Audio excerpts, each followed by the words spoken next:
जी, मेरा सवाल ये है कि इस्लाम क्या है। दलील देकर आसान तरीके से समझाएं। जी, एक सवाल मेरा भी है कि इस्लाम धर्म को जानना हर इंसान के लिए ज़रूरी क्यों है। आसान तरीके से समझाएं। भाई बहुत अच्छे सवाल किए हैं कि इस्लाम क्या है और हर इंसान के लिए इस्लाम धर्म को जानना क्यों ज़रूरी है। सबसे पहले हम इसी बात पर चर्चा करेंगे कि हर इंसान के लिए इस्लाम धर्म को जानना क्यों ज़रूरी है। जवाब देने से पहले मैं ये कहना चाहूँगा, जो भी हमारे भाई या बहन हमें कहीं भी सुन रहे हैं या यूट्यूब पर सुन रहे हैं, मैं उन सब से रिक्वेस्ट करता हूँ कि वीडियो को पूरा सुने, अधूरा ना सुने और जीवन के सच को जानें और हमारे चैनल के अंदर जा कर के एक एक करके सभी वीडियो लगातार देखें और सुनें, ताकि आप अपने जीवन के सच को समझ पाएँ। और ये बातें अगर आपको अच्छी लगें, अगर आप चैनल पर नए हैं तो चैनल को सब्सक्राइब करें और वीडियो को लाइक करें और घंटी ज़रूर दबा दें, ताकि जो भी वीडियो हम यहाँ से डालें वो सबसे पहले आपके पास पहुँच जाए। और एक बात और कहना चाहूँगा कि जो भी हमारा भाई या बहन हमारे इस चैनल से सही इस्लाम को फैलाना चाहे, जिस तरह से भी वो फैला सकता है, अपना चैनल बना करके या जिस तरह से भी फैलाना चाहें फैला सकते हैं। सही इस्लाम को हमारी तरफ से कोई रिएक्शन नहीं होगा। अगर गलत तरीके से फैलाएंगे तो फिर रिएक्शन होगा। अगर इस्लाम को गलत तरीके से पेश करके फैलाएंगे तो फिर कॉपीराइट जो है रिएक्शन होगा, और सही तरीके से फैलाएंगे तो कोई रिएक्शन नहीं होगा। तो भाई सच्चाई और अच्छाई को पसंद करो। सच्चाई ईश्वर की है, बुराई शैतान की है। तो सच्चाई और अच्छाई को फैलाओ, बुराई का प्रचार न करो। हाँ, वरना मौत के बाद नरक की आग है। और ठीक से पहले समझ लो क्या अच्छाई है और क्या बुराई है, समझकर फिर फैलाएं अच्छाई को, बुराई को नहीं। तो भाई सच को फैलाएं, झूठ को ना फैलाएं। और हमारा काम यह है कि छानबीन करके लोगों को सच बताना।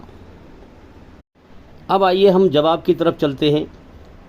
सबसे पहले मैं ये कहना चाहूँगा कि ये जितने भी हमारे गैर मुस्लिम भाई या बहन, सारे नहीं, थोड़े से लोग हैं जो इस्लाम के ख़िलाफ़ नफ़रत दिखा रहे हैं।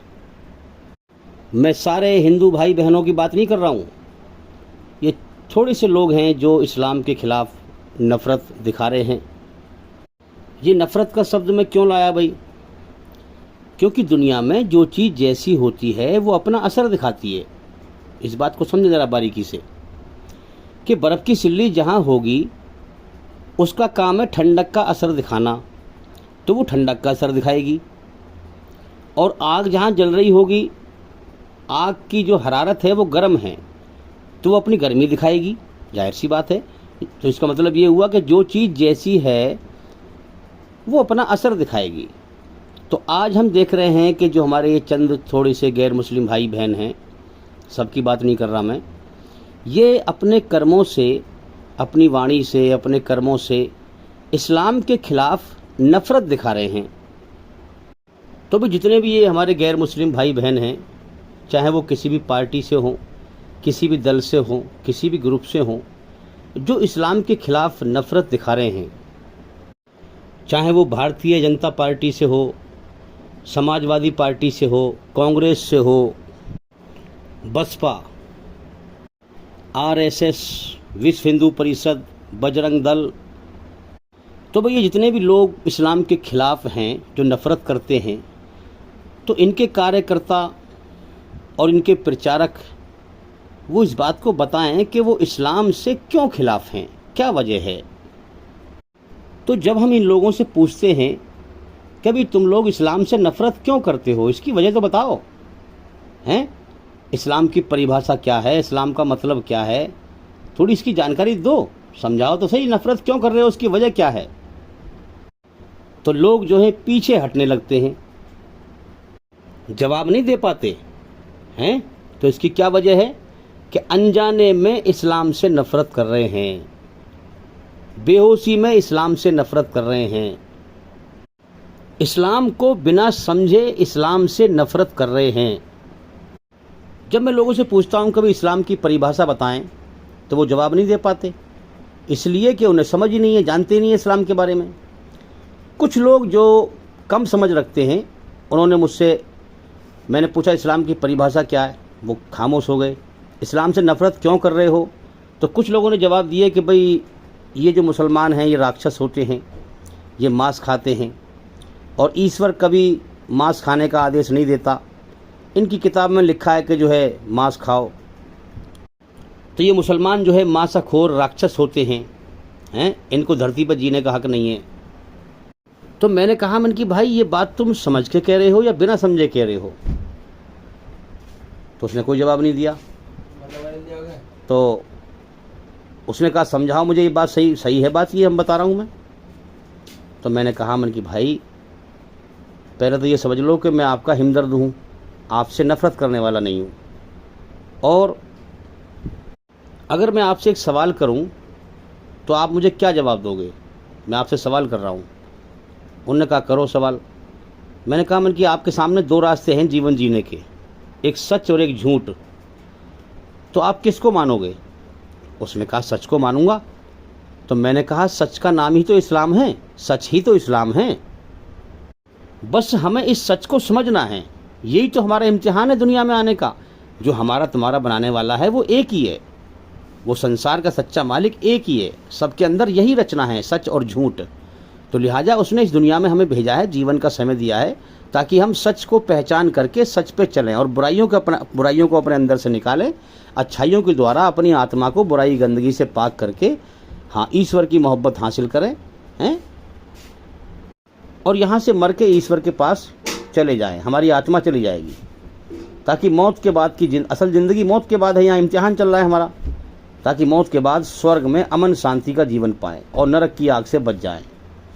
जो इंसान गौर नहीं करेगा, बिना समझे बिना सोचे बुराई के रास्ते पे चलेगा, हैं, हाँ, अल्लाह के लिए कोई कोशिश नहीं करेगा, उसने जीवन दिया, वो खिला रहा है पिला रहा है, कितने एहसान है उसके, सब कुछ उसी का है, हैं, और तुम अनजाने में जो है उसके रास्ते को समझोगे नहीं, सही से सत्य को नहीं समझोगे तुम, और उसकी नाशुक्री करके मर जाओगे, फसाद फैला कर, तो नरक की आग में जाओगे। तो जब मैंने उस भाई से ये कहा मन की दो रास्ते आपके सामने हैं, सच और झूठ, तो आप किसको मानोगे? उसने कहा कि सच को। तो जब मैंने उससे कहा मन कि सच ही तो इस्लाम है, सच का नाम ही तो इस्लाम है, तो फ़ौरन वो चौंक गया इस बात को सुन के कि ये कैसे कह रहे हो आप?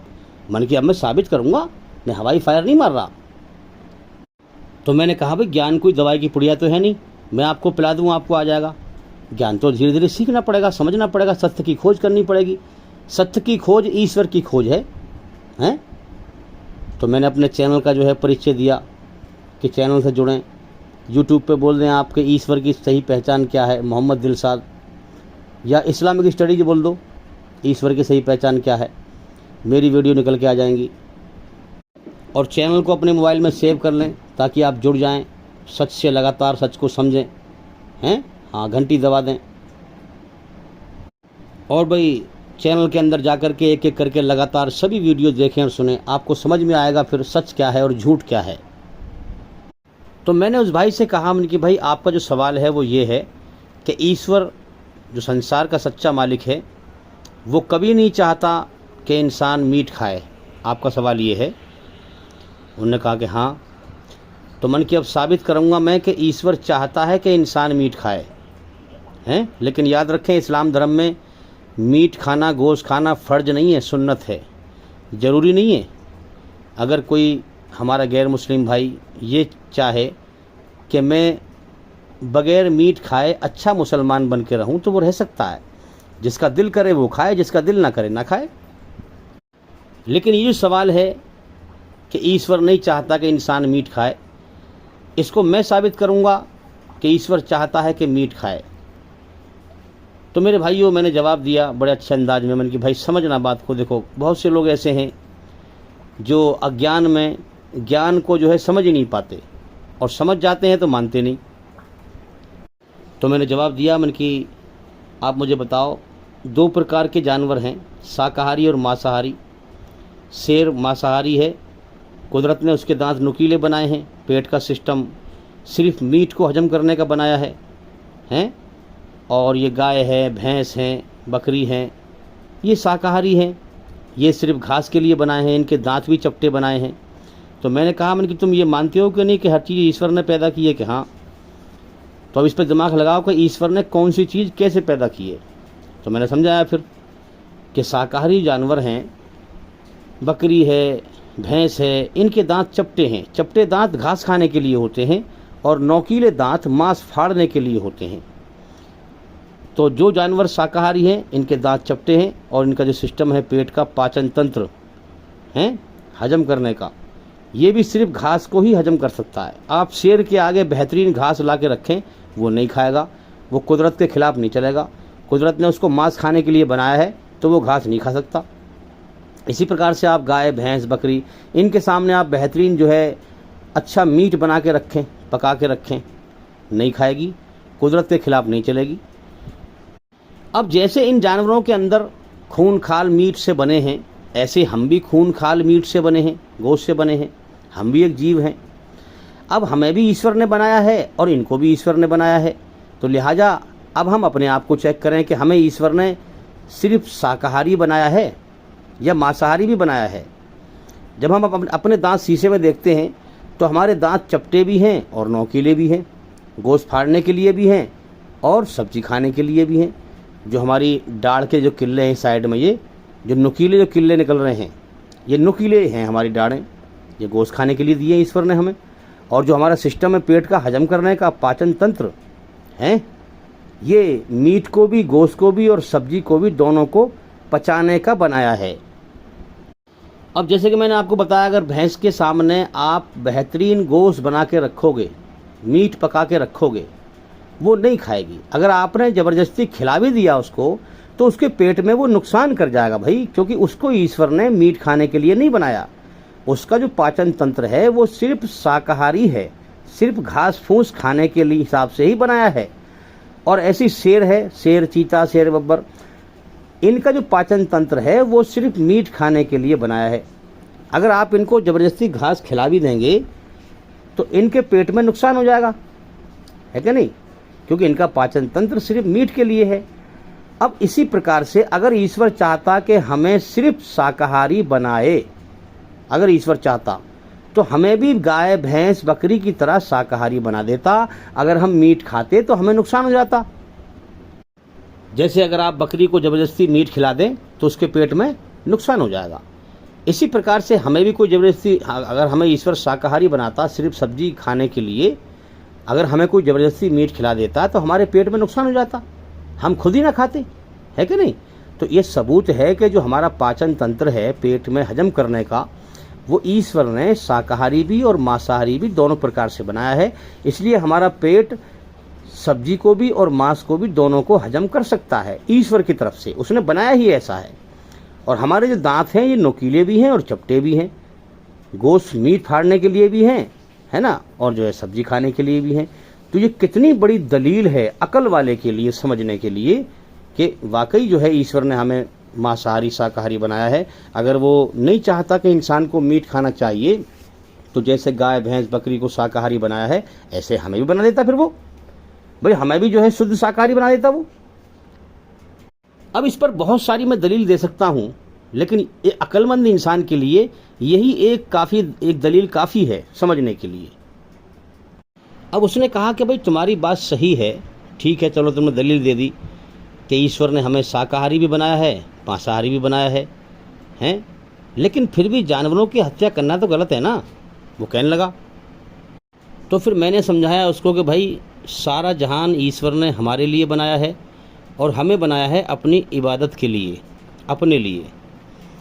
तो सारा जहान हमारे लिए कैसे बनाया है आप देखें, हम जानवरों का बुग्गी में इस्तेमाल कर रहे हैं, भैंसे का इस्तेमाल करते हैं, जानवरों को हमारे लिए बनाया है ना। सब चीज़ हमारे कब्जे में कर दिए, पहाड़ हमारे कब्जे में कर दिए, हम उसमें से जो भी काट छाट के जो चाहें बना लें, थोड़ा शरबत कर दी। भैंसे का, बैल का, ऊँटों का, पहले सवारी जो है ऊँटों पर किया करते थे, घोड़ों पर किया करते थे, तो ये हाथी हैं, घोड़े हैं, ऊँट हैं, कितने ताकतवर जानवर हैं ये, मगर इनसे ज़्यादा बुद्धि हमें दी है ईश्वर ने। हम भी जीव हैं, जैसे इनके अंदर खून खाल मीठ है ऐसी हमारे अंदर भी है। तो ये सब जो हैं हमारे काबू में कर दिए हैं। तो हम कपड़े पहनते हैं, देखें इस पृथ्वी पर और कोई जीव कपड़े नहीं पहनते। हम बिजनेस करते हैं, कारोबार करते हैं, हमारे बाज़ार लगते हैं, इंसान तरक्की करता है, कच्चे मकान से पक्की ईंट और टैल पत्थर शीशे, इंसान हेलीकॉप्टर में उड़ रहा है। और कोई जीव तरक्की नहीं करते। 20,000 साल पहले, 50,000 साल पहले चिड़िया जैसे घोंसला बना के रहा करती थी वो आज भी ऐसी रह रही है। हाथी जैसे रहा करते थे वो आज भी ऐसी रह रहे हैं, है कि नहीं। और इंसान जो है बड़े से बड़े ताकतवर जानवर पर कंट्रोल कर लेता है। तो क्या मतलब है, ये सारी चीज़ें अल्लाह ने, ईश्वर ने हमारे काबू में कर दी हैं भाई। लकड़ी, पहाड़, पत्थर, लोहा। अब हम इन्हीं के आगे झुके हैं तो हमारी बुद्धि को क्या कहेंगे आप, हैं। बुद्धि से हम अकल से सही बात को ना समझें। उसने अकल क्यों दी है हमें, ताकि हम सही बात को समझें और अपने मालिक को पहचानें। तो भाई ईश्वर ने जो है हमें जो है सबका खलीफा बनाया है और हमारे सामने हर चीज़ अधीन कर दी है। सब सारा जहान बनाया हमारे लिए और हमें बनाया अपने लिए।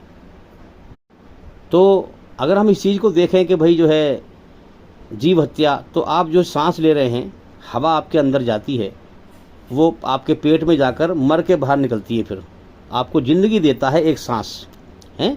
एक सांस में आप हवा, ताज़ी हवा अंदर लेते हैं, फिर अंदर से बाहर निकालते हैं। तो जो हवा अंदर गई वो मर गई और फिर बाहर निकल के मर के निकली बाहर। वो आपको ज़िंदगी दी उसने, वो हवा खुद मर गई। तो आप तो फिर हर सांस में जीव हत्या कर रहे हैं, इस तरीके से आप देखेंगे तो। और आजकल जो है साइंस ने तरक्की की है। साइंस ने बताया कि भाई आजकल घास फूस में भी जान होती है, पेड़ पौधों में जान होती है, तो सब्जियों में भी जान होती है ना। तो फिर अगर आप इस चीज़ को सोचेंगे तो फिर सब्जी भी खानी आपके लिए मुश्किल पड़ जाएगी, है कि नहीं। तो ये सारा जहान ईश्वर ने हमारे लिए बनाया है और हमें बनाया है अपने लिए। तो हम अगर दिल चाहता है हमारा किसी जानवर को खाना तो हम खा सकते हैं, लेकिन वो जानवर जिन पर अल्लाह के अलावा, हाँ, अल्लाह के अलावा किसी और का नाम ना लिया गया हो, और जो अल्लाह ने कुरान में हलाल किए हैं, जो जानवर पवित्र हैं, गंदे जानवर नहीं, जो जानवर पवित्र हैं उन्हें खा सकते हैं, उनका मीट खा सकते हैं सिर्फ। मगर दिल करे तो खाओ, जिसका दिल ना करे ना खाओ। तो मेरे भाइयों, मैंने दलील दे के समझाया, हाँ, उसके अंदर कुछ समझ थी, वो समझ गया कि हाँ तुम सही कह रहे हो। मन कि भाई अनजाने में जो है तुम शैतान का शिकार हो रहे हो। शैतान यही चाहता है कि इंसान अकल से सही बात को ना समझे और मेरे जो मैं मन में ख्याल डालूं ईश्वरी रचना के खिलाफ, उस पर इंसान दौड़ता रहे और सही बात को ना समझ पाए और जीवन का समय बर्बाद करके और नरक की आग में जाए। इस कायनात में सब कुछ ईश्वर का है, उसी ने हमें पैदा किया है, जीवन का समय दिया है और इम्तिहान लिया है ना। असली ज़िंदगी मौत के बाद है। जैसे कर्म करके मर के हम जाएंगे यहाँ से, वैसे ही मौत के बाद बदला पाएंगे। तो मेरे भाइयों, अल्लाह ताला ने यही इम्तिहान लिया है कि जो सच और झूठ को चेक करके, कुरान का एक नाम फुरकान है, फ़र्क करने वाली चीज़, सच और झूठ को नाप तोल कर, फ़र्क करके, चेक करके बताने वाली चीज़। इस दुनिया में क्या सच है और क्या झूठ है। और कुरान मजीद में सबसे पहला जो मैसेज आसमान पे से आया था वो यही आया था, इकरा, कि मेरे बंदो, संसार का सच्चा मालिक हर मर्द औरत से कह रहा है कि मेरे बंदो पढ़ो इस कुरान में मेरी मर्जी। ये कुरान तुम्हें बताएगा, तुम्हारी रचना रची है मैंने, तुम्हारी रचना के आधार पर तुम्हारे जीवन का सच्चा मकसद क्या है। जो माँ के पेट से रचना तुम्हारे अंदर रच के मैंने भेजा है, ये कुरान वही रचना है। ये कुरान क्यों भेजा गया है कि दुनिया एक गफलत का जहान है, भूलने का जहान है, भटकने का जहान है। देखो ना, इंसान मरने वाले को भूल जाता है और अपनी ज़िंदगी में मगन हो जाता है, और दूसरे की मौत को देखकर अपनी मौत को इंसान हमेशा जीने की चाहत में भुलाए फिरता है। ये जन्नत की चाहते हैं भाई।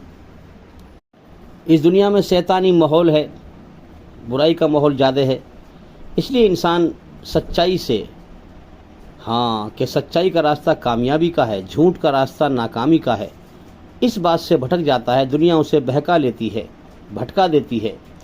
इसलिए अल्लाह ताला ने कुरान भेजा, आखिरी किताब भेजी हैं कि ये कुरान तुझे बताएगा, ये टचस्टोन है, सच और झूठ तुझे बताएगा चेक करके, हैं। इस कुरान के द्वारा पूरी दुनिया में सच और झूठ को चेक कर अपनी रचना कैसे चेक करेगा कि अपनी तेरी रचना ही कुरान है, तेरे अंदर जो रचना है वही कुरान है। जब तू कुरान को समझ के पढ़ेगा तो तेरा दिल कहेगा कि हाँ यही सच है, जो दिल कहेगा तो यही रचना है। ये कुरान तुझे पूरी तरह झूठ से बचाने का और पूरी तरह सच पर चलाने का तरीका बताएगा, हैं, फ़र्क बताएगा, सच क्या है झूठ क्या है। अब तू क्या कर, 15-16 साल के बाद इम्तिहान शुरू होता है इंसान का। अल्लाह ताला बच्चे को पैदा करता है, उसकी परवरिश कराता है, माँ बाप को जरिया बनाता है, माँ बाप के दिल में उसकी मोहब्बत पैदा करता है ना। और फिर उसके बाद जो है उसके शरीर में ताकत डालता है, अकल की ताकत, देखने की बेहतरीन ताकत, सुनने की बेहतरीन ताकत, जवानी की ताकत, और फिर उसका इम्तिहान शुरू होता है भाई। तो अल्लाह ताला कह रहा है मेरे बंदे, जो तेरे अंदर बुराइयाँ पनप चुकी हैं, बुराइयाँ तेरे अंदर बैठ चुकी हैं, उनको इस कुरान से चेक करके सच क्या है झूठ क्या है उनको निकाल। इसलिए कहा गया कि नफ्स के खिलाफ, अपने बुरी इच्छाओं, अपने मन की बुरी इच्छाओं के खिलाफ जिद्दोजहद करना, अपने अंदर सच्चाई को जिंदा करने के लिए, बुराई जो अपने अंदर बुराइयां बैठ गई हैं उनको मिटाने के लिए जिद्दोजहद करना, इसी को जिहाद कहा गया, जिहाद अकबर, सबसे बड़ा जिहाद। बुराइयों को मिटाने के लिए और अपने अंदर अच्छाइयों को जिंदा करने के लिए संघर्ष करना, अपनी आत्मा अपने शरीर का शुद्धिकरण करना, अपनी आत्मा को, अपनी रूह को बुराई की गंदगी से पवित्र करना, इसको इस्लाम धर्म में जिहाद अकबर कहा गया है भाई, हैं, संघर्ष करना, जिहाद करना, अपने आप को बुराई की गंदगी से पाक करना, बचाना, ये सबसे बड़ा संघर्ष बताया गया है, सबसे बड़ा जिहाद बताया गया है कुरान में। अब शैतान ने क्या प्रोपगंडा फैला रखा है इस्लाम के खिलाफ, इस्लाम की गलत गलत चीज़ों को जो है इस अच्छी चीज़ों को गलत पेश करके दुनिया में पेश करा जा रहा है, और जो नई नस्ल आ रही है उसको भटकाया जा रहा है, हैं, फसाद फैलाया जा रहा है, कत्ल गारत फैलाई जा रही है। तो शैतान इंसान का दुश्मन है। तो बुराई को ईश्वर ने गंदगी कहा है, सच्चाई को पवित्रता कहा है। तो सच्चाई के द्वारा इस कुरान से समझ करके कि सच क्या है झूठ क्या है, अपनी आत्मा को अपना शुद्धिकरण करना, अपनी आत्मा अपनी रूह को बुराई गंदगी से पाक करना, पहले अपने आप को पाक करना, फिर बुराइयों से जो है सच्चाइयों को अपने घर में जिंदा करके अपने घर को पाक करना, बुराई को मिटाने के लिए जिद्दोजहद करना है, और फिर अपने माहौल में, मुआशरे में, अपनी जो है बस्ती में, अपने मोहल्ले में, पड़ोस में बुराइयों को मिटाना है ना। फिर इंसान जिस माहौल में रह रहा है उसमें जो है बुराइयों को मिटाना, जिद्दोजहद करना, संघर्ष करना, और फिर पूरी दुनिया की फिक्र लेना कि पूरी दुनिया से बुराई जो है मिट जाए। बुराई शैतान की है जिसमें जुल्म जास्ती फसाद फैलता है, तो शैतानी जो हुकूमत है वो मिटे, और अल्लाह की जो पवित्र सच्चाई और अच्छाई की हुकूमत है जिससे धरती पे अमन शांति कायम होता है, अल्लाह की हुकूमत कायम हो, शैतान की हुकूमत मिटे। तो ये है जिद्दोजहद मेरे भाइयों, समझे हम। अब इसमें हमें कुरान समझाएगा कि हमारे अंदर क्या अच्छाई है और क्या बुराई है, उनको समझकर हमें बुराइयों को दूर करना है, अच्छाइयों को अपने अंदर लेना है, और अपनी आत्मा को बुराई गंदगी से पाक करना है, और अल्लाह की मोहब्बत को हासिल करना है। फिर हमें अपने घर में देखना है, कुरान टचस्टोन से चेक करके कुरान क्या बता रहा है कि हमारे घर में क्या अच्छाई है क्या बुराई है, हैं। हाँ, क्योंकि इंसान की जो है ना आंखें खुली हुई हैं, कान खुले हुए हैं, मगर इसकी अकल और दिल बंद है, हैं। हाँ, ये बंद है। अल्लाह ने क्यों बंद की है? ताकि तू समझ सच्चाई क्या है, सच क्या है और झूठ क्या है। ये तेरा इम्तिहान है। सब कुछ यहाँ दिखा रखा है, सच और झूठ, मगर इंसान की अकल बंद है। जो अकल से सच और झूठ को समझेगा और दिल से मानेगा, वो रोशनी पालेगा, वो ईश्वर को पालेगा, वो मरने के बाद हमेशा के लिए कामयाब हो जाएगा स्वर्ग में, और नरक से बच जाएगा। इस इम्तिहान की परीक्षा में पास होकर मर जाएगा, वो कामयाब हो जाएगा। अब मेरे भाइयों, शैतान के फंदे लगे हुए हैं जो इंसान को ईश्वर की तरफ बढ़ने से रोकते हैं। बहुत सारे फंदे हैं, मैं कुछ आपको गिनवाऊंगा, जो इंसान को जीवन के सच्चे मकसद से रोकते हैं। जिस मकसद के लिए इंसान दुनिया में आया है, अपने मालिक को राज़ी करने के लिए, उसकी बनाई हुई रचना के आधार पर पूरी तरह झूठ से बचकर, पूरी तरह सच पर चलकर, कुरान से चेक करके, हाँ, अपनी आत्मा को बुराई गंदगी से पाक करके ईश्वर की मोहब्बत पाना और मर के चले जाना, और नरक से बच जाना और स्वर्ग में कामयाबी का जीवन पाना। इस मकसद से शैतान भटकाता है। मेरे भाइयों, कायनात चुपचाप चल रही है। पैदा करने वाला रोज़ पैदा करता है करोड़ों इंसानों को, रचना को रच के भेजता है, जीवन देता है, जीवन की ज़रूरतें लगाता है, फिर उन्हें पूरी करता है, हैं? हाँ, कर्म करवा के पूरी करता है, कर्म करवाता है और इम्तिहान लेता है। दो रास्ते सामने कर दिए, सच और झूठ, अच्छाई और बुराई। फिर दो रास्तों के दो अंजाम रखे हैं मौत के बाद। जो अपनी आत्मा को बुराई गंदगी से पाक करके मरा, सच पे चलकर अल्लाह की मोहब्बत लेके मरा, उसके लिए स्वर्ग है, जन्नत है। और जो शैतान के रास्ते पर चलकर, ईश्वरी रचना के खिलाफ चलकर अपनी आत्मा को, अपनी रूह को बुराई गंदगी से गंदा करके मरा, उसके लिए नरक है। तो इसलिए मैं कहता हूँ मेरे भाइयों, गलत इस्लाम से बचकर सही इस्लाम धर्म को समझना दुनिया के हर इंसान के लिए ज़रूरी है। जिसने नहीं समझा सही इस्लाम को, उसका जीवन बेकार गया, उसका जीवन बेकार हो गया, वो इस परीक्षा में फेल हो गया। ये मैं क्यों कह रहा हूँ भाई गलत इस्लाम? क्योंकि इसलिए कि ईश्वरी रचना सबके अंदर एक है। अब जो अपनी रचना के आधार पर कुरान में संसार के सच्चे मालिक ने फरमाया, वही मोहम्मद सल्लल्लाहु अलैहि वसल्लम ने करके दिखाया, और वो तरीका एक ही है। जब सबका मालिक एक है तो सारे इंसानों के लिए उसका आदेश, उसके हुक्म एक ही है, हैं? 2 नहीं है, 10 नहीं है, 20 नहीं है ना? जब एक है, आपकी अकल इस बात को पास कर रही होगी। जब एक है तो फिर दुनिया में इतने सारे धर्म और मजहब और पंथ और फिरके क्यों बने हुए हैं? तो ये क्या है? शैतान के फंदे। ज़्यादातर मुसलमान मेरे भाइयों कुरान की और मोहम्मद सल्लल्लाहु अलैहि वसल्लम की बात नहीं मानते। ज़्यादातर मुसलमान कुरान की बात और मोहम्मद सल्लल्लाहु अलैहि वसल्लम की बात नहीं मानते।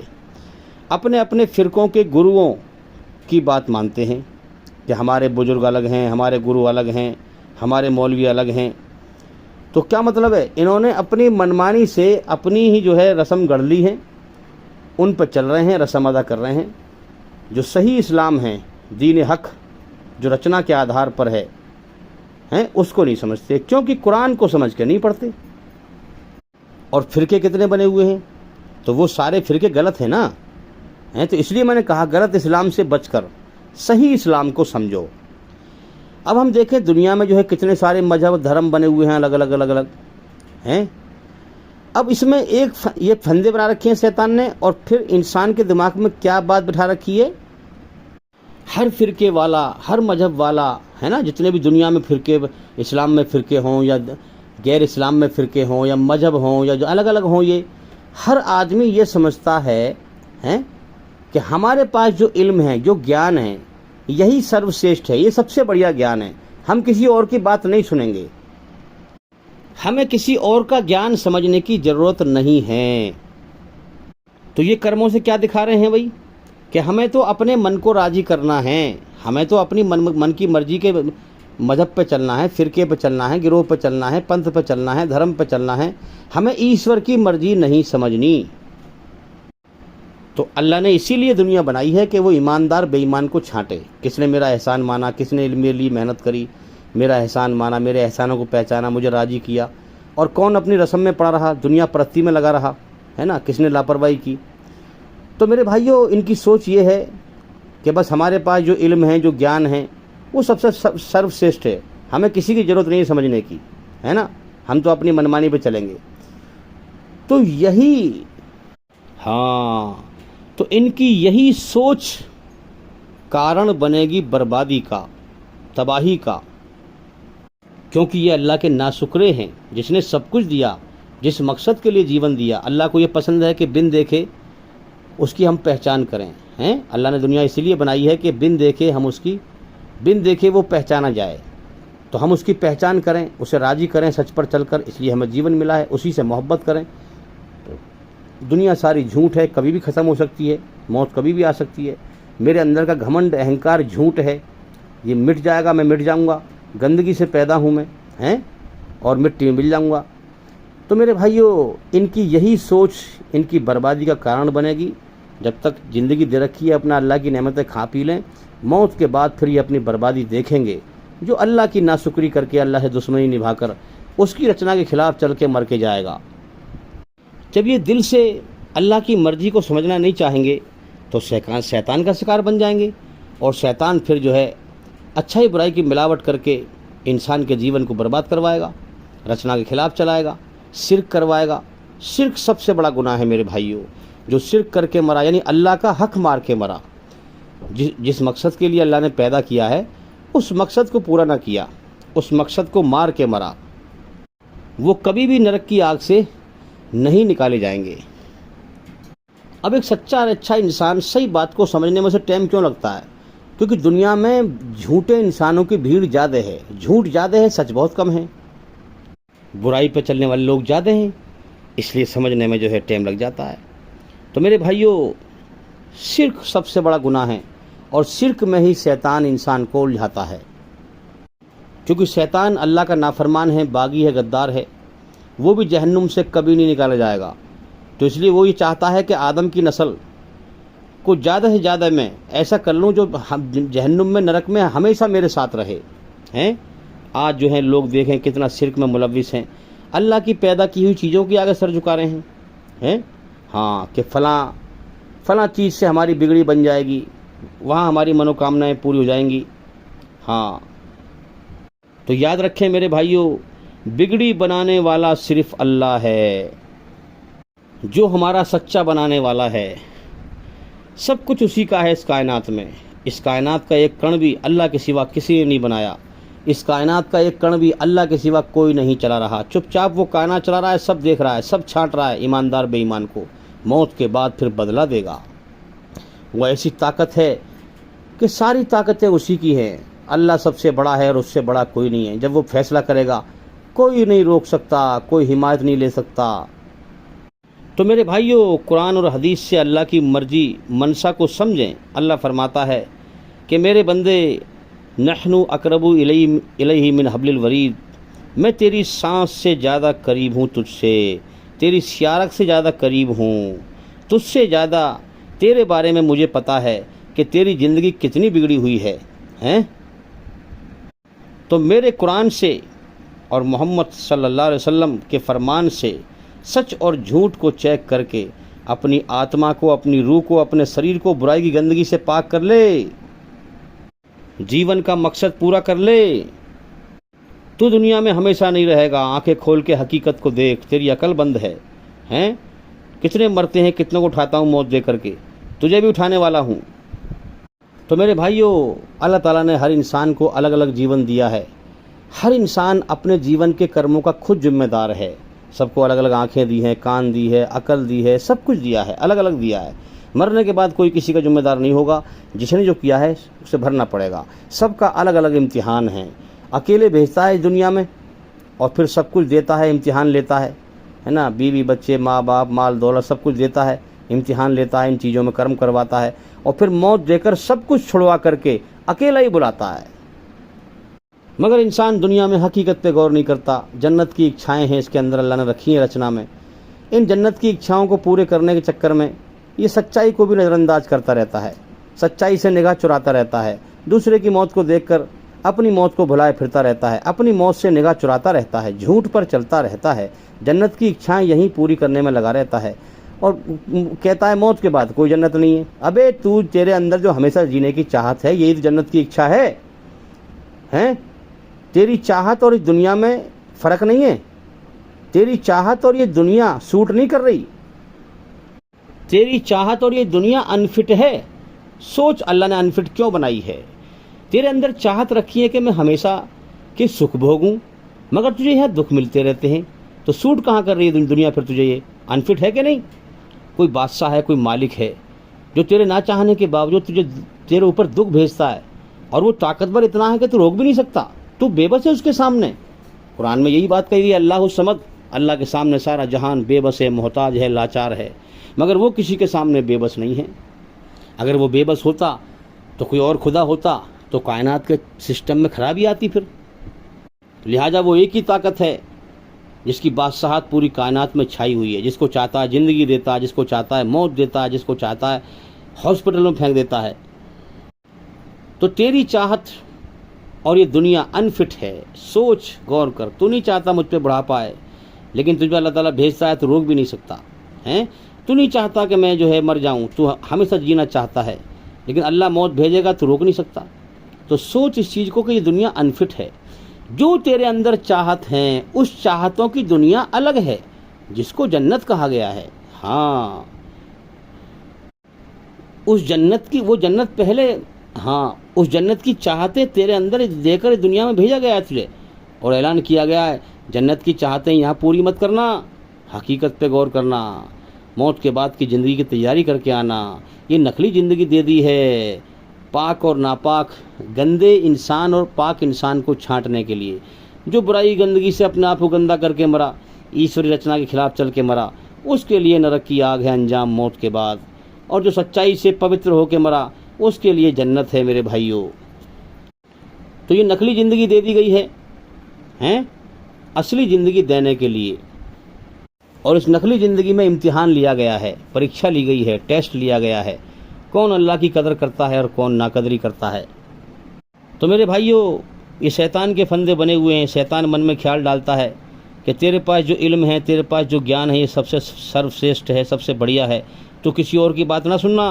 हाँ, आप देखो ना इस्लाम धर्म में कितने फ़िरके बने हुए हैं।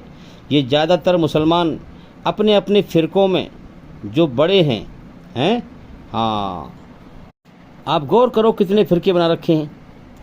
ये ज़्यादातर मुसलमान अपने अपने फ़िरक़ों में जो बटे हैं और अपने अपने फ़िरक़ों के बड़ों की, बुज़ुर्गों की बात मानते हैं, कुरान की बात नहीं मानते हैं। हाँ, कुरान कहता है अरे तू बड़े बूढ़ों की बात मत मान, तू सच को मान। अगर तेरे बड़े बूढ़ों की बात, पुरखों की बात सच है तो उसे मान ले, अगर झूठ है तो मत माने। तो ये ज़्यादातर अपने अपने बड़ों की, बुजुर्गों की, गुरुओं की बात मानते हैं। आप इसी तरह से और धर्मों में भी देख लें, है ना, कुरान की बात नहीं मानते, इसीलिए कुरान को समझ कर नहीं पढ़ते और सच पर चलकर अपनी ज़िंदगी नहीं बदलते और अपनी आत्मा को बुराई की गंदगी से पाक नहीं करते, दुनिया की हकीकत पर गौर नहीं करते, झूठ पर चलकर दुनिया को हमेशा घर समझकर दुनिया बटोरने में लगे रहते हैं। कभी गौर नहीं करते दुनिया मौत का घर है, हमारी जान का कोई मालिक है, हमें कभी भी दुनिया से उठा लेगा, वो सब कुछ यहीं रखा रह जाएगा। बेहोशी में जानते सब हैं मगर होश में आके गौर नहीं करते। तो मेरे भाइयों, जब इस कायनात का और हम सबका खुदा एक है तो उसकी सोच भी एक ही है, सबके लिए हुक्म भी एक ही है, उसकी रचना भी सबके अंदर एक ही है, उसकी सोच भी एक ही है। उस सोच को समझो, उस सोच को समझो, किस सोच के तहत हमें उसने बनाया है, किस सोच के तहत ये दुनिया बनाई है, क्यों इस दुनिया में उसने हमें भेजा है, जीवन का समय दिया है। अरे बेकार पैदा नहीं कर दिया है। हाँ, उसकी सोच और उसकी समझ एक ही है। एक सोच और समझ के तहत ये कायनात चल रही है और हमें जीवन दिया गया है। वो सोच ये है कि उसने हमारे अंदर रचना को रच दिया है, सच पे चल या झूठ पे चल। सच का रास्ता अल्लाह का है, हाँ, झूठ का रास्ता शैतान का है। सच के रास्ते पर चलकर अल्लाह को पाले। ये दुनिया झूठ है, जो तेरे शरीर की बाहर की दुनिया है झूठ है। इस झूठ को दिल से निकाल दे, इसकी मोहब्बत दिल से निकाल दे। तेरे अंदर का घमंड झूठ है, इस घमंड को, इस झूठ को मिटा ले, अल्लाह को तू पालेगा। तू हकीकत पे गौर कर ले। सारा जहान उसने बनाया है हमारे लिए, हमें बनाया है अपने लिए। तो मेरे भाइयों, ये दो झूठों को मिटा करके अल्लाह की मोहब्बत को पालो। यही भक्ति है, उसी से मोहब्बत करो, उसी से मोहब्बत करो। जो हमें खिला रहा है, पिला रहा है, हमें अकल दे दी है कि अब समझता है कि नहीं, मेरी पहचान करता है कि नहीं, हमें वो दिखाई नहीं दे रहा। इसीलिए उसने पैदा किया है कि बिन देखे हम उसकी पहचान करें। उसकी सोच और समझ यही है। देख लो कायनात में सब कुछ हमारे लिए बनाया है, सच और झूठ की रचना को रच दिया है। तो मेरे भाइयों, उसकी यही सोच है, इस सोच से ही कायनात बनाई है। उसकी रचना को बेकार मत समझो अपने अंदर। हाँ, कि मेरे बंदे, ये रचना मैंने रची ही इसलिए है, हाँ, ताकि मैं मौत के बाद की ज़िंदगी में जहाँ बदला दूँगा, ईमानदार को ईमानदारी का अच्छा बदला जन्नत में दूँ और बेईमान को बेईमानी का बदला जहन्नुम में दूँ। तो मेरे बंदे, मेरी रचना के आधार पर पहचान इस कायनात में मुझे। मैंने तुझे जीवन दिया है, तेरे जीवन की शुरुआत कराई है, मैं तुझे खिला रहा हूँ, पिला रहा हूँ, सारी ज़रूरतें पूरी कर रहा हूँ, जीवन का समय दिया है, फिर मौत दे के उठाऊँगा, फिर बुलाऊँगा तुझे अपनी तरफ में। तो तू मेरे कुरान के द्वारा, नबी के फरमान के द्वारा सच और झूठ को चेक करके अपनी आत्मा को बुराई गंदगी से पाक करके, झूठ की गंदगी से, अरे तेरा घमंड झूठ है, ये सारी दुनिया झूठ है, ये मौत पे सब ख़त्म है। और कितनों की ख़त्म होती है यार, आँख खोल के देखो ना, कितने मर रहे हैं रोज़ दुनिया में हैं। मरने वाले के लिए दुनिया की हर चीज़ ख़त्म हो गई। तो इसलिए अपनी आत्मा को बुराई गंदगी से पाक करके मेरी मोहब्बत हासिल करके आ, इसीलिए मैंने तुझे पैदा किया है। सारा जहान बेवफा है, मैं वफ़ादार हूँ। मैं तुझे, तू मेरी रचना के खिलाफ़ चलता रहता है, जब भी मैं तुझे खिलाता रहता हूँ, तू बुराई पे चलता रहता है, मैं तुझे बेचैन करता रहता हूँ, फिर भी मैं तुझे खिलाता रहता हूँ, मैं तुझे दिखाता हूँ मैं वफ़ादार हूँ। मुझे पहचान, मेरे एहसान पहचान हैं। दुनिया के साथ तू नेकी करता है, नेकी का बदला तुझे बुराई से देती है। इसलिए तो दुनिया की हकीकत को पहचाने। दुनिया झूठ है, मकरो फ़रेब है, फ्रॉड है। हाँ, सारा जहान बेवफा है, अल्लाह वफ़ादार है। अरे उससे दोस्ती लगा, उससे दिल लगा, उसके हवाले दिल कर दे, उसकी मोहब्बत हासिल कर ले। तो मेरे भाइयों, अल्लाह का ऐलान है कि मेरे बंदे, जिस मकसद से मैंने पैदा किया है, अगर तूने उसको पूरा ना किया, जीवन का समय बर्बाद करके मेरे पास आया, अपनी बिगड़ी हुई ज़िंदगी लेके आया, बुराई की गंदगी से अपनी आत्मा को गंदा करके आया, तो मेरी नरक तुझे तबाह कर देगी। जिस दुनिया में तू बटोरने में लगा हुआ है, झूठ पे चलकर इसकी मोहब्बत लिए फिर रहा है, हमेशा जीने की चाहत में तू जन्नत की चाहतें यहाँ पूरी कर रहा है झूठ पे चलकर। हाँ, जब जीवन का समय पूरा होगा, मेरे फरिश्ते आएंगे। हाँ, इधर तुझसे दुनिया सारी छूट रही होगी, जिसको तूने होश में सोचा भी नहीं था कि ये छूटने वाली है। तेरे सामने कितनों की छुड़वाता रहा मैं, मगर तू होश में आके तूने ना सोची, लेकिन मैं फिर होश में आके तुझसे दुनिया की हर चीज़ छुड़वाऊँगा। उधर मेरे फरिश्ते मार मारेंगे तुझ में, ए खबीस आत्मा, ए गंदी रूह, ए नापाक, ए अपवित्र, ए गंदी आत्मा, निकल शरीर से बाहर।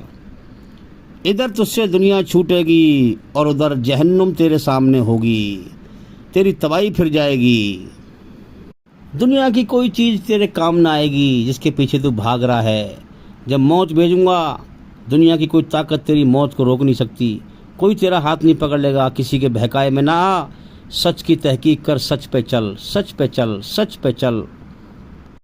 जिस अल्लाह की तरफ मर के लौटना है, उसके हुक्म पूरे कर। अरे उसका बन जा, उसे राजी कर ले। ये दुनिया सब ही रह जाएगी, तेरी कोई हिमायत नहीं करेगा मौत के बाद, तो अकेला जाएगा यहाँ से। हाँ, उस ताकतवर हस्ती के सामने जिसने तुझे जीवन दिया, तो उसकी रचना के आधार पर कितना सच पे चला, वो तुझसे हिसाब लेगा। तो मेरे भाइयों, दुनिया की हकीकत को पहचानो। यहाँ अपनी नामवरी के पीछे मत पड़ो, हाँ, कि मेरा नाम हो जाए। मेरे भाइयों, चौथी पीढ़ी पर, इंसान की चौथी पीढ़ी पर इंसान का दुनिया से नाम ख़त्म हो जाता है। हाँ, आप देखो ना, लोग कहते नहीं है, सब ये कहते हैं कि भाई ये फ़लाँ के पोते हैं, ये फ़लाँ का बेटा है, ये उसका बेटा है, ये फ़लाँ का पोता है। ये बहुत कम कहते हैं कि ये फ़लाँ का परपोता है कि नहीं। तो चौथी पीढ़ी पे इंसान का नाम मिट जाता है, और इंसान दुनिया में हमेशा जीने की चाहत में दौड़ लगाता रहता है, मर के यहाँ से चला जाता है। मेरे भाइयों, ये ज़िंदगी बहुत छोटी सी है हकीकत में। हाँ, हमेशा जीने का नशा इंसान की खोपड़ी पर सवार है। मरने के बाद सब अपने अपने कर्मों के जिम्मेदार होंगे। लोग कहते नहीं है इंसान की हवस की खोपड़ी नहीं भरती, तो वो ये जन्नत की इच्छा ही तो है। इंसान की दुनिया में हवस की खोपड़ी भरी कैसे जाएगी? जन्नत बहुत बड़ी जगह है भाई, जहाँ मौत नहीं, दुख नहीं, तकलीफ नहीं, हर तरह की नेमतें हैं वहाँ पर। जन्नत की इच्छाएं यहाँ पूरी हो ही नहीं सकती दुनिया के अंदर, हवस की खोपड़ी इंसान की भरी नहीं सकती। तो मेरे भाइयों, अल्लाह को ना भूलो जिसने सब कुछ दिया है, जिसका सब कुछ है। मेरे भाइयों, खुशी में खुशी देने वाले को और गम में गम देने वाले को याद रखो, उसे ना भूलो। जैसे तुम गम में अपने पराये को परखते हो, इम्तिहान लेते हो, ऐसे ही अल्लाह गम देकर अपने पराये को परखता है। हाँ, टेस्ट लेता है कि कौन गम में मेरे सामने सजदे में रोता है, मेरे सामने सर झुका के रोता है। तो मेरे भाइयों, ज़्यादातर मुसलमान कुरान की और मोहम्मद सल्लल्लाहु अलैहि वसल्लम की बात नहीं मानते, अपने अपने फ़िरक़ों के गुरुओं की बात मानते हैं। ये शैतान का फंदा है कि किसी और की बात मत सुनना। हाँ, दुनियावी मामलात में तो बहुत तेज़ हैं। कोई सामान लेके आएंगे 10 दुकानों पर चेक करेंगे, नकली ना मिल जाए, फ्रॉड ना मिल जाए, धोखा ना दे दे कोई। अल्लाह के मामले में कोई गौर नहीं करते कि हम सच की तलाश करें, सारी दुनिया से हर धर्म का इल्म हासिल करें, ज्ञान हासिल करें, अल्लाह की खोज करें। इसमें इतने लापरवाह हैं कि रस्म अदा कर रहे हैं, बस अपनी गढ़ी हुई रस्में हैं, उन्हीं पर चल रहे हैं, उसी को धर्म समझ रहे हैं। अकल खोल के कोई गौर नहीं करते हकीकत पर। ये दुनिया मौत का घर है, दुखों का घर है, बीमारियों का घर है। अरे यहाँ से मर के जाना है, अल्लाह को राज़ी करके जाना है, ये हमारे जीवन का मकसद है। जन्नत की इच्छाएं यहाँ पूरी ना करें, मौत के बाद जन्नत है। अकल से कुछ जन्नत को समझते अकल लगाते अल्लाह के लिए तो रोशनी मिल जाती रोशनी। सच्चाई पर गौर ना करके अपने आप को बर्बाद करने में लगे हुए हैं। अंधा यकीन है, अंधा अंदर से गुमान है, मौत के बाद कोई ज़िंदगी ना, हवाई ख्याल है। अरे अगर तेरे अंदर सच्चा यकीन होता तो तू बुराई से बचता, तू गुनाह से बचता, तू झूठ पे ना चलता, तू दुनिया को हमेशा घर ना समझता, तू सच पे गौर करता, तू रब की प्यास में उसकी खोज करता, तू दुनिया की हर चीज़ को नापसंद करके एक अकेले दुनिया बनाने वाले को पसंद करता, तू दुनिया के माल दौलत में ठोकर मारता, तू रब को पसंद करता। मगर आज तू अपने बनाने वाले से और मौत के बाद की ज़िंदगी से अंधा है, अंधा यकीन लिए घूम रहा है। मेरे भाइयों, गौर करो। हाँ, हर इंसान के अंदर अच्छाई बुराई की रचना हर इंसान के अंदर अच्छाई बुराई की जो रचना रची हुई है, इस रचना का रचना अल्लाह का, ये रचना को जो रची है हमारे अंदर, ये खुदा के होने का और मौत के बाद की ज़िंदगी, हाँ, मौत के बाद की ज़िंदगी में हिसाब किताब होने का बहुत बड़ा सबूत है, बहुत बड़ा सबूत है कि अल्लाह ने हमारे अंदर रचना को रचा है। ये बहुत बड़ा सबूत है कि खुदा है जिसने हमें जीवन जीने के 2 रास्ते दिए हैं और इस रचना के आधार पर मौत के बाद बदला भी देगा। ये रचना रची ही इसलिए है ताकि मौत के बाद की ज़िंदगी में बदले की दुनिया में ईमानदार को ईमानदारी का बदला जन्नत में दे और बेईमान को बेईमानी का बदला जहन्नुम में दे। हाँ, हर इंसान के अंदर अच्छाई बुराई की रचना का रचा हुआ होना, ये खुदा के होने का और मौत के बाद हिसाब किताब होने का बहुत बड़ा सबूत है। जो इंसान अकल से गौर करेगा वो समझ जाएगा, अपनी ज़िंदगी को बचा लेगा बुराई से और नरक की आग से। तो मेरे भाइयों, ये रचना संसार के सच्चे मालिक अल्लाह ईश्वर ने रची है। वो अपने नाशुकरों को, इस रचना के आधार पर अपने नाशुकरों को और शुक्र अदा करने वालों को छांट रहा है, फिर इस रचना के आधार पर मौत के बाद की ज़िंदगी में बदला देगा। तो मेरे भाइयों, 2 रास्तों का फ्री विल छूट हर इंसान को अल्लाह ताला ने दे रखी है। फ्री विल हर इंसान को दे रखा है, चाहे मेरा इनकार करके मनमानी से जीवन जी ले हैं, या मेरा एहसान मान ले, मुझे मालिक पहचान ले, मुझे राज़ी कर ले। जो बिन देखे अल्लाह से डर जाएगा, अल्लाह की खोज करेगा, अल्लाह उसे रोशनी में ले आएगा, वरना इंसान अंधेरे में भटक के मर जाएगा। तो मेरे भाइयों, जो अल्लाह से बेखौफ होगा, अल्लाह से नहीं डरेगा बिन देखे, अल्लाह के पैगाम आएगा वो कोई गौर नहीं करेगा। जो अल्लाह से बेखौफ होगा वो अल्लाह के हुक्म ऐसे पीछे को फेंक देगा जैसे उसके लिए बेकार है।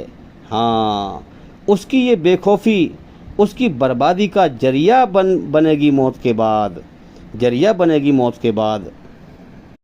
तो मेरे भाइयों, शैतान के इस फंदे से बाहर निकलो कि हमारा फ़िरका सबसे बढ़िया है, हमारा मज़हब सबसे बढ़िया है, हमें किसी की बात नहीं सुननी। अरे कुरान पहले ही ये ऐलान कर रहा है कि सारी दुनिया में जितनी अच्छाई है, सच्चाई है, सब ईश्वर की है, तुम्हारे पैदा करने वाले सच्चे मालिक की है। ये कुरान टचस्टोन है, ये कुरान फ़र्क करने वाली चीज़ है। ये कुरान तुम्हें बताएगा कि सच और झूठ क्या है।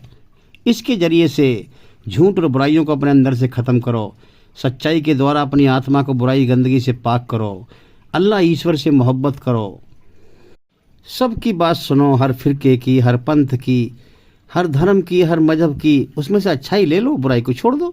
अच्छाई अल्लाह की है, बुराई शैतान की है। अच्छाई को लेकर के अपने आप को पाक करो। ये शैतान ने नफ़रत पैदा कर रखी है, हिंदू मुसलमान फलाना ढिमाका, ये नफ़रत पैदा कर रखी है ताकि ये सच की खोज ना करें। मेरे भाइयों, शैतान के मन के अंदर जो शैतान के ख्याल आते हैं, उन ख्यालों से बचो और हकीकत पे गौर करो, अपने मालिक की दिल से खोज करो। अगर शैतानी ख्यालों पर चल के मर गए, हाँ शैतान के साथ ही बन के मर गए, अल्लाह की तरफ ध्यान ना दिया, तो मौत के बाद नरक की आग में तबाह हो जाओगे। सबका जीवन का समय पूरा हो रहा है, बर्फ़ की सिल्ली की तरह जीवन का समय घुल रहा है। इम्तिहान दे के इस दुनिया से जाना है और अपने कर्मों का बदला पाना है। तो मेरे भाइयों, जो लोग नासमझ ये कहते हैं कि इस्लाम धर्म भाई को भाई से अलग कर देता है, माँ बाप से औलाद को अलग कर देता है, रिश्तों को काट देता है, तो आप जरा गौर करें कि सारी दुनिया में रचना के आधार पर झगड़े फसाद हो रहे हैं, झूठ और सच के ऊपर। तो अल्लाह ताला संसार का मालिक अपनी बनाई हुई रचना के आधार पर ईमानदार बेईमान को छांट रहा है। अब जो भाई ईमान ले आए, ईमानदार बनने की सोचे हैं, ईमानदार बनने की नीयत कर ले, बेईमान उसको पसंद नहीं करता। चाहे दूसरा भाई बेईमान हो, एक भाई ईमान को पसंद कर रहा है, तो उनमें आपस में नहीं बनेगी। अरे अपने घर में नहीं बनती भाई। एक आदमी ईमान, वैसे भी देख लें आप, धर्म को छोड़ें, एक आदमी जो है ईमानदारी पर चल रहा है और एक बेईमानी पर चल रहा है, तो उनमें आपस में नहीं बनती। तो इस्लाम तो पूरी तरह ईमानदार होने को कहता है इंसान के लिए कि पूरी तरह ईमानदार हो जा, पूरी तरह से इस्लाम में दाखिल हो जाओ, यानी पूरी तरह से अल्लाह की अच्छाई की शरण में आ जाओ, पूरे ईमानदार बन जाओ, अपनी आत्मा को बुराई गंदगी से पाक करो। तो मेरे भाइयों, यही वजह है कि जो इंसान, मान लिया माँ बाप ईमान ले आए, अल्लाह को उन्होंने मान लिया हैं, तो औलाद पसंद नहीं करेगी इस चीज़ को। अब सबका मालिक एक है, उसी मालिक ने सबको एक माँ बाप की औलाद से एक माँ बाप से पैदा किया है। तो अब इनमें से ही जो है कितने लोग देख लें आपके जो है हिंदू से मुसलमान हो रहे हैं और कितने जो है मुसलमान से हिंदू हो रहे हैं। तो ये तो अपनी अपनी चॉइस, अल्लाह ने फ्री विल दिया है कि ईमानदार बन जाए, बेईमान बन जा। हाँ, अकल को लगा करके, समझ करके, सच और झूठ को समझ करके ईमानदार बन जा। तो सब एक माँ बाप की औलाद हैं, सबका मालिक एक है। अब अपनी चॉइस से इंसान ईमानदार बनता है और बेईमान बनता है, जीवन का समय पूरा करता है, जैसे कर्म करके मरता है वैसे बदला पाता है। तो मेरे भाइयों, धर्म के नाम पर बच्चों की तरह लड़ रहे हैं। जरा भी समझदारी नहीं है कि लड़ने झगड़ने वाला कभी धर्म सही नहीं होता, फसाद फैलाने वाला धर्म सही नहीं होता। जरा भी नहीं सोचते, बच्चों से भी अकल कम होगी। बच्चे तो भी सोच लेते हैं कि यार लड़ना झगड़ना अच्छी बात ना है। हाँ, ये लोग सोचते नहीं हैं, फसाद फैला रहे हैं, गौर ही नहीं करते जीवन के मकसद पे। तो मेरे भाइयों, ये नई रस्म नहीं है, ये पुरानी रस्म है, ये चली आ रही है। आप देखो कि हिंदुस्तान पाकिस्तान का बंटवारा धर्म के नाम पे हुआ, कितने झगड़े, कितने दंगे, कितने फसाद हुए, कितने मुसलमानों को मारा। वो उस ज़माने के लोग थे, ईश्वरी रचना के आधार पर अल्लाह ताला ने उनको भी इम्तिहान लिया, ईमानदार बेईमान को छांटा, वो चले गए, वो अपने कर्मों का बदला पाएंगे। अब ये नई दुनिया में आ गए, इनको चाहिए कि गौर करें सच्चाई पर, जीवन के मकसद पे गौर करें। ये भी चले जाएंगे, फिर नए आ जाएंगे। ज़रा सोचें, अल्लाह ताला जो है पैदा करता है, टेस्ट लेता है, मौत दे के उठा लेता है, मौत के बाद बदले की दुनिया है, वहाँ सबको बदला देगा। तो मेरे भाइयों, हमारे आने से पहले दुनिया में बहुत कुछ हो चुका है। कितने लोग धर्म के नाम पे मारे गए, काटे गए हैं, और धर्म के नाम पे देखें हम पाकिस्तान का बंटवारा हुआ। तो क्या उस इस्लाम को समझना ज़रूरी नहीं है इंसान के लिए कि इस्लाम धर्म को समझे? तो हर इंसान को समझना ज़रूरी है कि ये क्यों दंगे फसाद हो रहे हैं, ये क्या हो रहा है, सही सच्चा दीन क्या है, सच्चा धर्म क्या है। ये हर इंसान को ज़रूरी है समझना कि जिस इस्लाम के पीछे लोग इतना नहा के पीछे पड़े हुए हैं, उस इस्लाम का ज्ञान तो हासिल करें, उसको समझे तो सही हम। तो मेरे भाइयों, इस्लाम एक ईश्वर का कानून है, उसकी रचना है। हाँ, माँ के पेट से लेकर मौत तक जो भी इंसान की ज़िंदगी जीने के तरीके हैं, वो ईश्वरीय रचना के आधार पर ईश्वर ने बताए हैं। हमारे अंदर जो रचना रची है, उसने पूरी तरह झूठ से बचने के और पूरी तरह सच पर चलने के तरीके बताए हैं। इसलिए कुरान धीरे धीरे 23 साल में नाजिल हुआ कि जो कुरान में संसार के सच्चे मालिक ने फरमाया वही मोहम्मद सल्लल्लाहु अलैहि वसल्लम ने उस पर जीवन जी के दिखाया। इसीलिए 23 साल में कुरान आया। धीरे धीरे जैसे ज़रूरत पड़ती रही कि अब क्या तरीका है ज़िंदगी जीने का, क्या हर तरीका जो है इस्लाम में बताया गया है। तो मेरे भाइयों, इस्लाम धर्म 1400 बरस पहले नहीं आया, बल्कि जब से पहले इंसान ने इस धरती पे कदम रखा है उस वक्त से पहले से इस्लाम है। हाँ, इस्लाम है कि जो इस कायनात का जो हमारा सच्चा बनाने वाला मालिक है उसके सामने अपने आप को सरेंडर करके, सब कुछ उसी का है, वो सब कुछ देकर फिर लेकर आजमाता है। उसके सामने सरेंडर करके अपनी मनमानी छोड़ करके उसकी मर्जी से जीवन जीना, पूरी तरह झूठ से बचते हुए, सच पर चलते हुए और उसे राज़ी करना, उसकी मोहब्बत को हासिल करना, उसके एहसानों को पहचानना। तो मेरे भाइयों, इस्लाम कोई नया धर्म नहीं है, सबसे पुराना धर्म है। बस अलग अलग जवानों में इसके नाम बदलते रहे हैं। मतलब वही रहा कि अपने पैदा करने वाले के सामने अपने आप को सरेंडर करके, अपनी मर्जी छोड़ करके उसकी मर्जी से जीवन जीना, उसे राज़ी करना। बस इस चीज़ के नाम बदलते रहे अलग अलग। आज नाम इस्लाम है इसका, है। शैतान ने हमारे गैर मुसलमान भाइयों के दिमाग में जो है, दिल दिमाग में नफ़रत पैदा कर रखी है इस्लाम नाम से, मुस्लिम नाम से। तो मेरे भाइयों, इस्लाम एक जीवन जीने का तरीका है, ईश्वर की मर्जी पर, उसकी बनाई हुई रचना के आधार पर। इसीलिए इस्लाम धीरे धीरे कुरान आसमान पे से 23 साल में उतरा। अगर अल्लाह चाहता, अगर ईश्वर चाहता तो एक पल में उतार देता, मगर 23 साल में क्यों उतारा? जैसे जैसे मोहम्मद सल्लल्लाहु अलैहि वसल्लम ज़िंदगी जीते गए वैसे ही तरीका उन्हें अल्लाह ताला बताता गया और वो करके दिखाते रहे। अब मेरे भाइयों, शैतान ने अफवाह फैलवा रखी है, हैं? तो मेरे भाइयों, शैतान ने यह अफवाह फैलवा रखी है कि ये कुरान कम है, इसके 40 पारे थे, 10 पारे बकरी खा गई, फलाना ढिमाका। भाई ये बताओ कि ये ईश्वर का कानून है, इसे कौन मिटा सकता है, इसे कौन कम कर सकता है? ये कंप्लीट कानून है, हैं? अल्लाह ने, ईश्वर ने दुनिया अपने बंदों को छांटने के लिए बनाई है, ईमानदार को, बेईमान को, तो वो कंप्लीट कानून देगा ना। कायनात बनाने का मकसद क्या हुआ फिर? अगर इसमें कंप्लीट कानून ना होगा तो फिर इंसान अल्लाह ताला को कैसे पाएगा, हैं? सच्चाई पे कैसे चलेगा? इसलिए ये बात झूठी है। ये पवित्र कुरान ईश्वर की कंप्लीट किताब है, कंप्लीट कानून है, इसमें अल्लाह के कंप्लीट आदेश हैं। किसी के बहकाए में ना आए। तो मेरे भाइयों, कुरान में ईश्वर के आदेश हैं। और हदीस क्या है? हदीस में मोहम्मद सल्लल्लाहु अलैहि वसल्लम की जीवनी है, हैं? तो जो मोहम्मद सल्लल्लाहु अलैहि वसल्लम ने कहा, हैं, अपनी खुशी से कहा और किया और अपनी खुशी से होने दिया, वो है हदीस। भाई जो अल्लाह की मर्ज़ी से उन्होंने कहा और फिर जो कर्म किए, जो किया